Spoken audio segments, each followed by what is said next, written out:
It's now time to take a look at one of the interviews I did with a Trump supporter at Trump's Waco, Texas rally. And over the course of the next few days, we will walk through these interviews individually. And the one I'm going to show you today is rather wild. 3 reasons, and then we'll dive into the video here. Number 1, he makes a pretty obvious anti-Semitic reference. Number 2, he makes an admission that few people at these rallies are willing to make. He admits to something pretty fascinating. And then number 3, and this will be in the second clip I show you during this segment, he kind of, during our conversation, a crowd gets very unhappy with what I'm saying, as you'll see. So, starting off with this, take a look. Well, who's running the country? Well, our borders are free to come and go. Who's running the country? Biden, but more of his puppeteers. Which are who? Soros, Media. George Soros, media in general, yeah.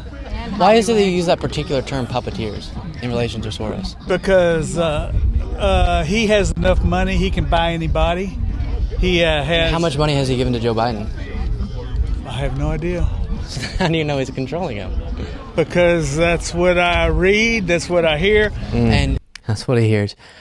We'll watch the rest of this clip in just a second and then get to the second one, but come on. I mean, that's as dog whistly as it gets. And before I continue with that thought, let me just say, so that you don't get confused about what I'm trying to say here, you can absolutely criticize donations from anyone to anyone, and have an issue with, as I do, as we all should, the way that big campaign contributions can change the decisions and impact the stances of politicians, all of that 100%. But to, number 1, use that particular term puppeteer in regard to the Jewish billionaire boogeyman that they're all obsessed with, George Soros, which is a well-known anti-Semitic trope. And then for the person off screen to throw in George Soros in the media, they're controlling Biden. And then to not even know if George Soros donates a significant amount to Biden, to have no idea, just what you hear, that George Soros is in control. Yeah, I don't think so.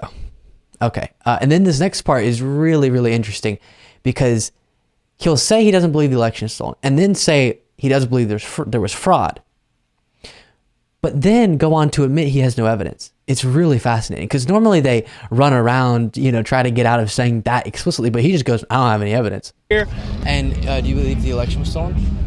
No. You don't? No. I mean, I believe that there are people probably voted more often than they should, and I believe there's a lot of people who were not registered that did vote. But I think after all, do you have any evidence of those things? I don't have anything. I mean, I have as much evidence as all the other people here. Which is none? Yeah. Oh my gosh. Okay. So then, don't you feel it's pretty dangerous to say the election was stolen if you don't have evidence? I didn't say no, you didn't. You're right. I'm saying, sorry, I meant to specify Trump, because he says a lot. Well, the thing is, when you got that much money and stuff, you can sweep a lot of things under the rug until the rug's too full, and then it starts oozing But if out. you don't yet have evidence, I could say anything about anything. You're a murderer. I don't have evidence, but you could have swept it under the rug. You know what I mean? Yeah, Like, that's right. When you're a politician, you're just sitting there as a target for anybody who wants to accuse you of anything. Wait, I'm confused. Well, I mean, The question at hand is, don't you think it's dangerous for people's belief in the legitimacy of our democracy to say it was stolen, it doesn't work anymore, without solid evidence? Yeah. Yeah. So then for me, I would have a really hard time, even if I liked other policies supporting a political leader, if the most important part of our political process, our democratic institutions and process, is being kind of assaulted by his rhetoric. Yeah, I think he talks too much sometimes, and he says things off the cuff that come back and bite him. So, and a reminder, we'll watch one more clip from this interview, but I have to respond to that part. You're able to recognize that no one here has evidence to believe the election was stolen, but you still think there was fraud, but you don't have evidence for it. And you're okay with supporting a political leader who is saying things about our election that aren't backed by evidence, meaning he's lying about the most important part of our political process, our democratic process, the way that we keep this engine going, and have our voices heard. And Trump is assaulting that with his rhetoric about our elections, pretending that elections are being stolen, getting into the heads of his followers that the only way an election can be fair is if the Republican wins, or if the MAGA candidate wins with the Republican primaries even.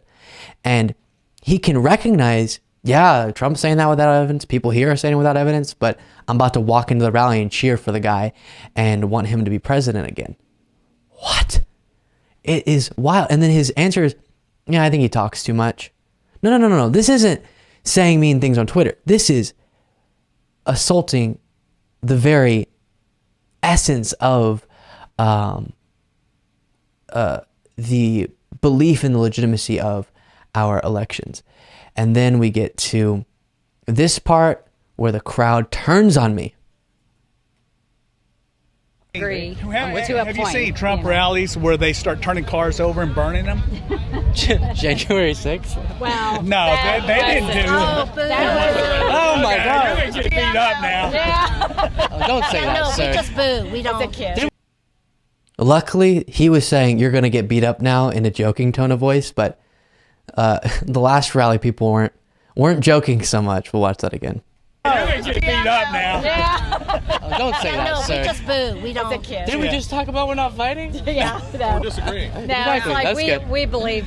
Wait, what do we believe about January 6th? 6th? It's all a media Okay, thing. that It's was all media 2 thing. years ago. Yeah. Why do they keep bringing it up and rehashing it in different ways? I can tell you, because it was an attempt to subvert the will of the people and block the certification of a president who got elected. No. We don't believe that? No, I don't. Nah, I'm not cool with that. So he asks, when was the last time at a Trump rally cars were getting flipped over and burned? Obviously, that specific thing wasn't what I was responding to, but him kind of referencing, when was the last time a Trump rally got out of hand?